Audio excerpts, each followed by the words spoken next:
হাত্তা ইযা জাআ আহাদাহুমুল মাউত, মৃত্যুটা যখন হাজির হয়ে যাবে ঠিক তখন ক্বালা রাব্বিরজিউন, এইবার পাপিষ্ঠ আত্মা বলবে, হে আমাদের রব, দয়া করে মায়া করে দুনিয়ায় আরেকটি বার পাঠাও। কার ভরসায় আছো রে মন, কিসের করো আশা? এত সাধের বাড়ি একদিন ভেঙে যাবে তোমার বাসা। গোনা দিনে ফুরাইয়া যাবে, যৌবনে লাগবে ভাটি। ওই যে দেখো ডাকিতেছে তোমায় কবরের মাটি। সন্ধ্যার আগে যেদিন ডুববে গো বেলা, এক পলকে বন্ধ হবে তোমার রঙের মেলা।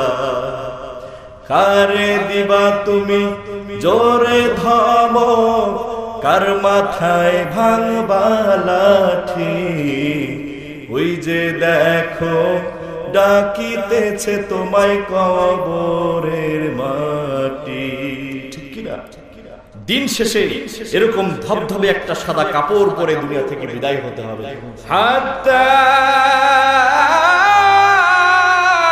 ইযা জাআ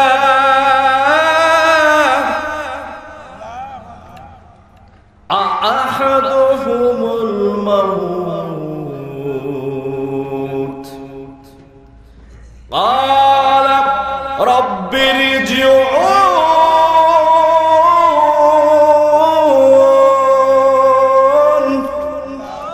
আল্লাহ তাআলা বলছেন, হে রাসূল, পরকালকে যারা অস্বীকার করেছে, সন্দেহ করেছিল, ওই মানুষগুলোর সামনে যখন মৃত্যু উপস্থিত হবে, মালাকুল মউত ভয়ঙ্কর ভয়ঙ্কর চোখগুলো নিয়ে আবির্ভাব ঘটবে। তার দুইখানা দাঁত বেরিয়ে থাকবে, দাঁত দুটো উহুদ পাহাড়ের সমান। আল্লাহু আকবার বলেন। এত ভয়ঙ্কর একটা চেহারা নিয়ে যখন আজরাইল ওই পাপিষ্ঠ বেনামাজিটার সামনে দাঁড়িয়ে যাবে, হাত্তা ইযা জাআ আহাদাহুমুল মাউত, মৃত্যুটা যখন হাজির হয়ে যাবে ঠিক তখন ক্বালা রাব্বিরজিউন, এইবার পাপিষ্ঠ আত্মা বলবে, হে আমাদের রব, দয়া করে মায়া করে দুনিয়ায় আরেকটি বার পাঠাও। আহারে কত নামাজ কাজা করেছে, আব্বা আম্মার সাথে বেয়াদবি করেছে, আলেম ওলামাকে কেনা গোলাম মনে করেছি, রাজনৈতিক হিংসার জ্বালায় হত্যা করেছি, গুম করেছি, ঠিক কিনা?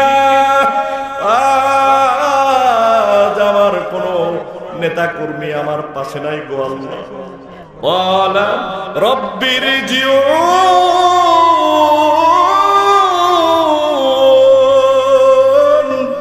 আল্লাহ আর একটা বার দুনিয়ায় ফেরত যাওয়ার তৌফিক দিয়া দাও। তাহলে কি করব?